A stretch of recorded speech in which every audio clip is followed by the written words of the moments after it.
حضور پیران پیر کی بات میں کر رہا تھا اور کرامت سے بات چلی. خرقے عادت اگر کسی سے کام ہو جائے تو وہ یا تو بغیر دعوے کے ہوگا یا دعوے کے ساتھ ہوگا. اگر بغیر دعوے کے ہے تو پھر اللہ جس کو چاہے تو پھر یہ منصب عطا فرما دیتا ہے. اگر دعوے ہے تو دعوے کی پہلی قسم یا وہ خدائی کا دعویٰ کرے گا کہ دیکھو میں نے یہ کام کر دیا تو یہ ہو گیا, یا وہ نبوت کا دعویٰ کرے گا.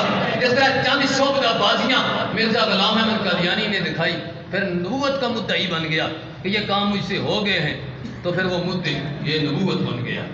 یا آخرت میں جو ہے دجال کرے گا, وہ بھی تو شعبدہ بازیاں دکھائے گا, وہ بھی تو معاملات دکھائے گا نا. تو اب یہ ہے کہ یا وہ دعویٰ نبوت کرے گا, نبوت کا دائی ہوگا. فرمایا اس میں یا تو وہ سچا ہوگا کہ رب نے واقعی اس کو مقام نبوت عطا کیا ہے, جس طرح حضور نبی پاک, حضرت موسیٰ, حضرت عیسیٰ, یہ سارے اللہ کے نبیوں کو رب نے اپنے معجزوں سے نوازا تھا. یہ فرقے عادات کامل سے ہوتے تھے. یا تو دعویٰ نبوت میں سچا ہوگا یا دعویٰ نبوت میں جھوٹا ہوگا. اگر سچا ہے اس کا معجزہ حق ہے, اور اگر سچا نہیں ہے تو بے شک فرقے عادت شعبدہ بازیاں دکھاتا رہے گا کسی کھاتے کے اندر. اور تیسری قسم, یا وہ ولایت کا دعوے دار ہوگا کہ میں اللہ کا ولی ہوں, مجھے رب نے مقام عطا فرمایا ہے, مجھے رب نے مرتبہ عطا فرمایا ہے. تو اس میں بھی یا وہ سچا ہوگا یا جھوٹا ہوگا. اگر واقعی وہ سچا ہے, رب نے اس کو مقام ولایت عطا کیا ہے, ولایت کے منصب پر بٹھایا ہے, پھر اس کا چیک اینڈ بیلنس کیا ہے, اس کے پرکھنے کا یہ انداز ہے. یہ دیکھو اگر مصطفیٰ کے بتائے ہوئے راستے پہ چل رہا ہے, دعویٰ ولایت کے اندر سچا ہے.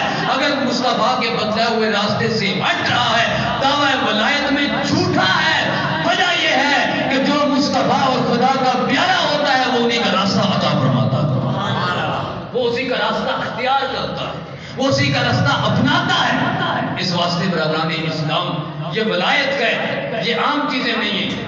اور چوتھی قسم وہ ایسی ہے کہ وہ جادو کا دعوے دار ہو سکتا ہے کہ بھائی میں جادو کرتا ہوں, تو مجھ سے فرقے عادت جو باتیں یہ ہو رہی ہیں وہ ملے استدلال ہے ہی نہیں, استدلال ہے ہی نہیں ہے. پہلی قسم اگر خدائی کا دعویٰ ہے تو کافر ہے. فرقے عادت استدراج کہلائے گا, کرامت نہیں کہلائے گی, معجزہ نہیں کہلائے گا.